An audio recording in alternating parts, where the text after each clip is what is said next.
Cinema হলে এখন চলছে আজমান রসুর সিনেমা রকস্টার। ছবিতে জুটি হয়েছেন শাকিব খান ও সাবিলা নূর। সম্প্রতি ক্যাপিটাল এন্টারটেইনমেন্টের টক অব দ্য ক্যাপিটাল অনুষ্ঠানে হাজির হয়েছিলেন সাবিলা। অভিনেত্রী মাসুমা রহমান নাবিলার সঞ্চালনায় এই অনুষ্ঠানে রকস্টার সিনেমা ও নানা প্রসঙ্গে কথা বলেন সাবিলা।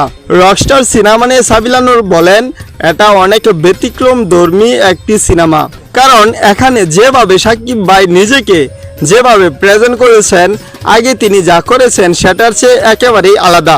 সিনেমার ধরনটাও অন্যরকম, এটা মিউজিক্যাল রোমান্টিক সিনেমা। এখানে আমার আর শাকিব ভাইয়ের রসায়ন এক্সপ্লোর করার অনেক জায়গা ছিল।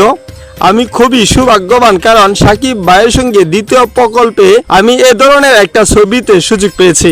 যেখানে অভিনয় করার সুযোগ ছিল, সেখানে মিরাজ চরিত্রের সঙ্গে আগুন চরিত্রের একটা কেমিস্ট্রি। দর্শকরা এটা কিভাবে নেন সেটা জানার জন্য মুখিয়ে আছি, কারণ এটা একেবারে অন্যরকম একটা সিনেমা। গত বছর পবিত্র ঈদুল আজহায় রায়ান রাফির তাণ্ডব সিনেমায় শাকিব খানের সঙ্গে প্রথম জুটি বাঁধেন সাবিলা নূর। এরপর চলতি বছরের পবিত্র ঈদুল ফিতরে তানিম নূরের বনলতা এক্সপ্রেসে শরীফুল রাজের সঙ্গে দেখা যায় তাকে। আর এবারের ঈদুল আজহায় এলো রকস্টার, অর্থাৎ টানা 3 ঈদে সিনেমা হলে মুক্তি পেল সাবিলা নূরের সিনেমা। বিষয়টি নিয়ে সাবিলা নূর বলেন, এটা নিয়ে আমি সেভাবে আলাদা করে ভাবিনি। যখন সবাই বলেছিল নিজেকে সৌভাগ্যবান বলে মনে হচ্ছিল। আরেকটা বিষয় হলো, 3টায় আলাদা ধরনের সিনেমা। যেমন তাণ্ডব বাণিজ্যিক সিনেমা, সেখানে লেচুর বাগানে ধরনের গান ছিল। একদম আলাদা হলো বনলতা এক্সপ্রেস।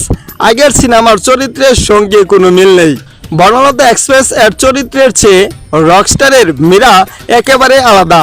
পরপর 3 ঈদে ভিন্নধর্মী 3 চরিত্রে সুযোগ পেয়ে নিজেকে সৌভাগ্য হিসেবে উল্লেখ করেন এই অভিনেত্রী। দীর্ঘদিন নাটকে কাজ করে সিনেমায় আসা প্রসঙ্গে সাবিলা নূর বলেন, তার ইচ্ছা ছিল নাটকে তার পাশের বাড়ির মেয়ে টাইপ ইমেজ যেটা হয়েছিল, সিনেমায় যেন সেটা ভেঙে যায়। দর্শকরা যেন চমকে যান তাণ্ডব দিয়ে, বিশেষ করে সিনেমার গান লিচুর বাগানে দিয়ে সেটা করতে পেরেছেন বলে মনে করেন সাবিলা। অন্যদিকে সিনেমায় শাকিব খানকে দেখা গেছে এক সঙ্গীত শিল্পীর চরিত্রে।